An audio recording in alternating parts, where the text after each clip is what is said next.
The 5-second countdown.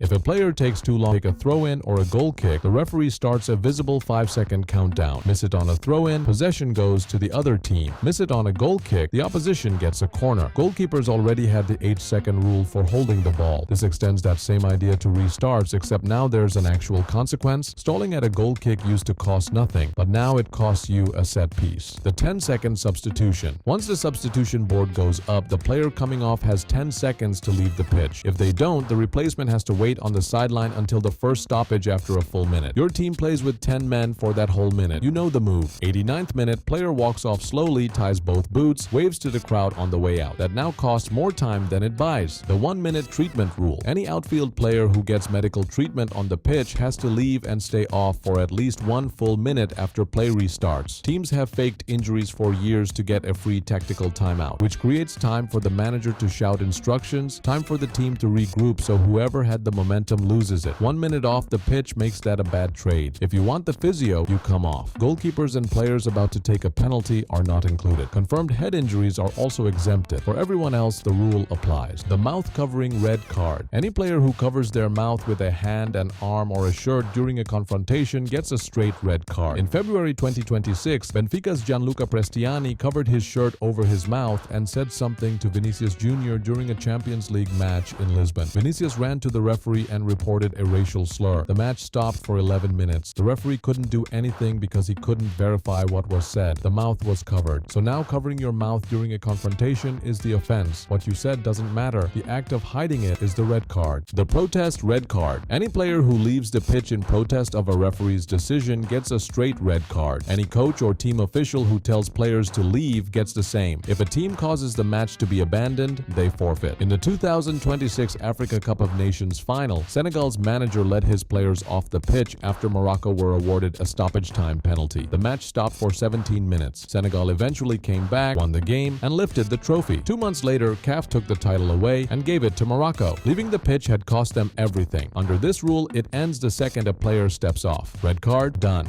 The expanded VAR. VAR can now step in for 4 situations it previously couldn't touch. The first is clearly incorrect second yellow cards. So if a player gets a double booking that would produce a wrongful red, VAR can reverse it. The second is mistaken identity. If the referee cards the wrong player, VAR corrects it. The third is incorrectly awarded corner kicks, as long as the review is quick enough not to delay the restart. And the fourth, the biggest one, is fouls committed before the ball is in play at set pieces. What that means in practice is if an attacker holds or blocks a defender before a corner is taken, VAR can now flag it. The set piece gets retaken and the player gets booked. England scored a goal against Uruguay in a March 2026 friendly that would not have counted under this rule. VAR was shown that exact clip during referee training to explain how the rule works. The DOGSO clarification. DOGSO stands for denying an obvious goal-scoring opportunity. It's the foul a defender commits when they take down a player who is through on goal. Has been a red card offense for a long time. But under the old rule, if the referee played advantage and a goal was still scored anyway, the red card dropped to a yellow. Under the new rule, if advantage is played and the goal goes in, no card at all. The goal-scoring opportunity wasn't denied. It ended in a goal. The rule now reflects what actually happened. Took about 40 years to get there. The hydration break. Every match at the 2026 World Cup gets a mandatory 3-minute hydration break in each half, around the 22nd or 23rd minute. All 104 matches, every venue, including indoor stadiums. The host cities span a huge range of temperatures. Some venues will be fine, others will be genuinely hot. The mandatory break means players get a guaranteed window in both halves regardless of conditions. Coaches have already figured out it's also a tactical opportunity. Pochettino used one during a pre-tournament friendly to reorganize his press. The welfare rule and the football are the same break. The yellow card amnesty. Single yellow cards get wiped twice during the tournament, once after the group stage and again after the quarterfinals. Get 1 yellow in the groups, you enter the round of 32 with a clean slate. Get 1 yellow in the knockouts before the semis, you enter the semis clean. Old World Cups ran 1 reset after the quarterfinals. That worked when the tournament had 32 teams and 5 knockout rounds. This one has 48 teams and 6, including the new round of 32. Players now play 1 more knockout game before reaching the same point where the old reset used to happen. The second amnesty accounts for the extra round. The tournament got bigger and the rule adjusted to match it. All of these rules exist because a real problem kept showing up and got impossible to ignore. The game is the same. The rules around it are tighter. The World Cup starts June 11th. You now know every rule they're playing under. If you enjoyed this video, subscribe. I'll see you in the next one.